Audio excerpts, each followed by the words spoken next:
Números, capítulo 24. Desta vez Balaão viu que o Senhor queria mesmo que ele abençoasse o povo de Israel. Por isso não foi, como antes, procurar sinais para saber qual era a vontade de Deus. Pelo contrário, ele se virou para o deserto e viu o povo de Israel acampado tribo por tribo. O Espírito de Deus tomou conta de Balaão e ele fez esta profecia. Esta é a mensagem de Balaão, filho de Beor. São estas as palavras do homem que pode ver claramente e que pode ouvir o que Deus está dizendo. Eu caio, os meus olhos se abrem e eu tenho uma visão do Deus Todo-Poderoso. Como é bonito o acampamento do povo de Israel. Como são belas as suas barracas. Elas parecem filas de palmeiras, são como jardins na beira dos rios, como aloés plantados por Deus, o Senhor, ou como cedros perto das águas. Israel terá muita água para beber e para regar as suas sementeiras. O seu rei será mais poderoso do que Agag e o seu reino será famoso. Deus tirou os israelitas do Egito e luta por eles como um touro selvagem. Eles devoram as nações inimigas, quebram os ossos dos seus soldados e os matam com as suas flechas. Israel é como um leão poderoso. Quando está dormindo, ninguém tem coragem para acordá-lo. Quem abençoar o povo de Israel será abençoado, e quem o amaldiçoar será amaldiçoado. Aí Balaque ficou com muita raiva de Balaão. Com uma das mãos deu um soco na outra em sinal de ódio e disse: Eu o chamei para amaldiçoar os meus inimigos, mas nestas 3 vezes você só os abençoou. Agora vá embora para sua casa. Prometi pagar bem a você, porém o Senhor Deus não está deixando que você receba o pagamento. Então Balaão respondeu: Eu disse aos seus mensageiros que mesmo que você me desse toda a sua prata e todo o seu ouro, eu não poderia desobedecer a ordem de Deus, o Senhor. Eu disse que não faria nada por minha própria conta e somente diria aquilo que o Senhor me ordenasse. As últimas profecias de Balaão. Balaão disse a Balaque: Agora vou voltar para o meu próprio povo, mas antes de ir, quero avisá-lo do que os israelitas vão fazer com o seu povo no futuro.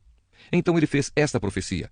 Esta é a mensagem de Balaão, filho de Beor. São estas as palavras do homem que pode ver claramente, que pode ouvir o que Deus está dizendo e receber o conhecimento que vem do Altíssimo. Eu caio, os meus olhos se abrem e eu tenho uma visão do Deus Todo-Poderoso. Olho para o futuro e vejo o povo de Israel. Um rei, como uma estrela brilhante, vai aparecer naquela nação. Como um cometa, ele virá de Israel. Ele derrotará os chefes dos moabitas e acabará com esse povo orgulhoso. Ele conquistará os inimigos de Israel, os edomitas, e fará que a terra deles seja sua propriedade. O povo de Israel mostrará a sua força. Dos descendentes de Jacó sairá o dominador, que acabará com os que ficarem com vida nas cidades. Aí, em sua visão, Balaão viu os amalequitas e fez esta profecia. Amaleque era o povo mais poderoso de todos, mas no fim será destruído para sempre. Balaão viu também os queneus e fez esta profecia. O lugar onde vocês moram é seguro. O seu ninho está colocado na rocha, mas vocês serão destruídos quando a Assíria os levar como prisioneiros. Balaão fez mais esta profecia. Quem são estes povos reunidos no norte? De Chipre virão os inimigos nos seus navios. Eles conquistarão a Assíria e Éber, mas depois eles mesmos serão destruídos para sempre. Depois Balaão se aprontou e voltou para casa. E Balaque também foi embora. Salmo 66. Louvor e gratidão a Deus. Salmo, canção, ao regente do coro. Que todos os povos louvem a Deus com gritos de alegria. Cantem hinos de louvor a Ele, ofereçam a Ele louvores gloriosos. Digam isto a Deus: como são espantosas as coisas que fazes. O teu poder é tão grande que os teus inimigos ficam com medo e se curvam diante de ti. O mundo inteiro te adora e canta louvores a ti. Todos cantam hinos em tua honra. Venham e vejam o que Deus tem feito, vejam com espanto as coisas que Ele tem feito em favor das pessoas. Ele mudou o mar em terra seca e os nossos antepassados atravessaram o rio a pé. Ali nos alegramos com o que Ele fez. Pelo seu poder ele governa para sempre e os seus olhos vigiam as nações. Que ninguém se revolte contra Deus. Que todas as nações louvem o nosso Deus, que cantem hinos e louvor em voz alta. Ele nos tem mantido vivos e não nos tem deixado cair. Ó Deus, Tu nos puseste à prova. Como a prata é provada pelo fogo, assim nos provaste. Tu nos deixaste cair numa armadilha e colocaste cargas pesadas nas nossas costas. Deixaste que os nossos inimigos nos pisassem. Passamos pelo fogo e pela água, mas agora nos trouxeste para um lugar seguro. Levarei à tua casa os sacrifícios que devem ser completamente queimados. Eu te darei o que te prometi. Aquilo que prometi quando estava em aflição, isso mesmo te darei. Levarei ovelhas para serem queimadas no altar. Oferecerei sacrifícios de touros e cabritos, e a fumaça subirá até o céu. Todos vocês que temem a Deus, venham e escutem, e eu contarei o que Ele tem feito por mim. Eu gritei pedindo a sua ajuda, então o louvei com hinos. Mas se eu tivesse guardado maus pensamentos no coração, o Senhor não teria me ouvido. Porém Deus, de fato, me ouviu e respondeu à minha oração. Eu louvo a Deus, porque Ele não deixou de ouvir a minha oração e nunca me negou o seu amor. Salmo 67. Agradecimento pela colheita. Salmo, canção, ao regente do coro para instrumentos de cordas. Ó Deus, tem misericórdia de nós e abençoa-nos. Trata-nos com bondade. Assim o mundo inteiro conhecerá a tua vontade e a tua salvação será conhecida por todos os povos. Que os povos te louvem, ó Deus, que todos os povos te louvem. Que as nações se alegrem e cantem de alegria, porque julgas os povos com justiça e guias as nações do mundo. Que os povos te louvem, ó Deus, que todos os povos te louvem. A terra deu a sua colheita. Deus, o nosso Deus, nos tem abençoado. Ele nos tem abençoado. Que os povos do mundo inteiro o temam. Isaías capítulo 14. A volta do povo de Israel para o seu país. Mais uma vez o Senhor Deus terá compaixão de Israel e o escolherá para ser o seu próprio povo. Fará com que os israelitas voltem para sua própria terra e estrangeiros irão morar ali com eles. Pessoas de várias nações irão com os israelitas para sua terra, a terra do Senhor, e ali se tornarão escravos e escravas do povo de Israel. Os israelitas terão como escravos aqueles que antigamente eram seus donos e dominarão aqueles que antes os dominavam. O rei da Babilônia no mundo dos mortos. Povo de Israel, chegará o dia em que o Senhor Deus vai livrá-los da escravidão e assim vocês ficarão livres dos sofrimentos e dos trabalhos pesados que são forçados a fazer. Quando esse dia chegar, zombem do rei da Babilônia, recitando esta poesia.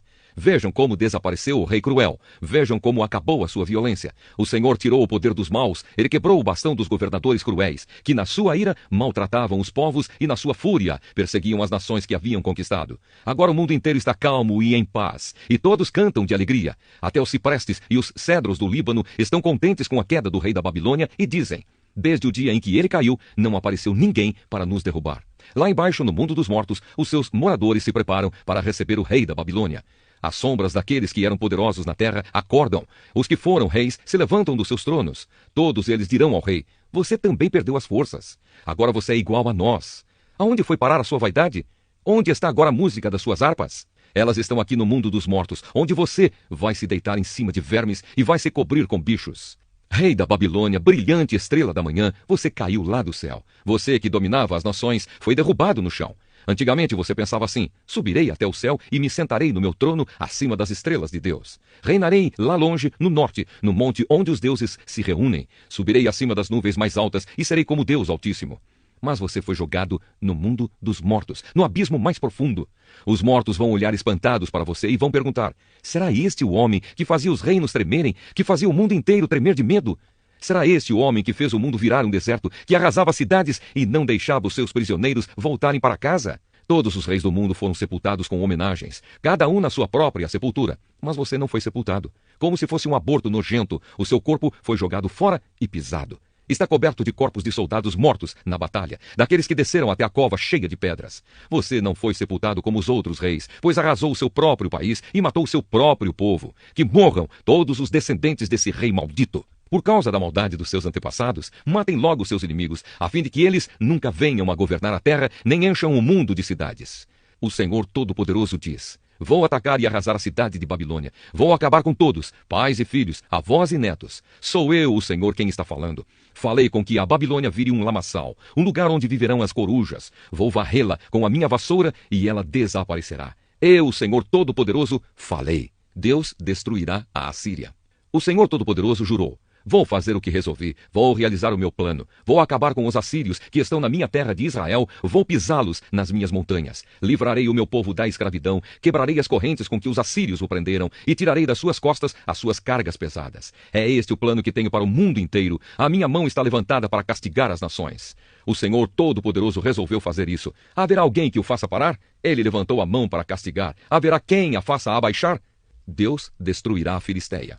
No ano em que o rei Acaz morreu, veio de Deus esta mensagem: povo da Filisteia, não fique alegre por estar quebrada a Assíria, o bastão que os castigava. Pois quando uma cobra desaparece, vem outra pior, e do ovo de uma cobra sai um dragão voador. Como um pastor cuida das ovelhas, assim eu cuidarei dos pobres do meu povo e farei com que vivam em segurança. Porém farei com que vocês, filisteus, morram de fome, não deixarei nenhum vivo. Chorem e gritem de dor, cidades dos filisteus. Fiquem todas apavoradas, pois do norte vem uma nuvem de pó. É um exército que não tem nenhum covarde nas suas fileiras. Que resposta será dada aos mensageiros que vieram da Filisteia?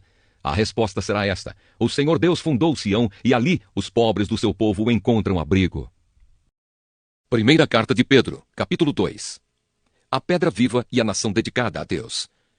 Portanto, abandonem tudo que é mal, toda mentira, fingimento, inveja e críticas injustas. Sejam como criancinhas recém-nascidas, desejando sempre o puro leite espiritual, para que, bebendo dele, vocês possam crescer e ser salvos.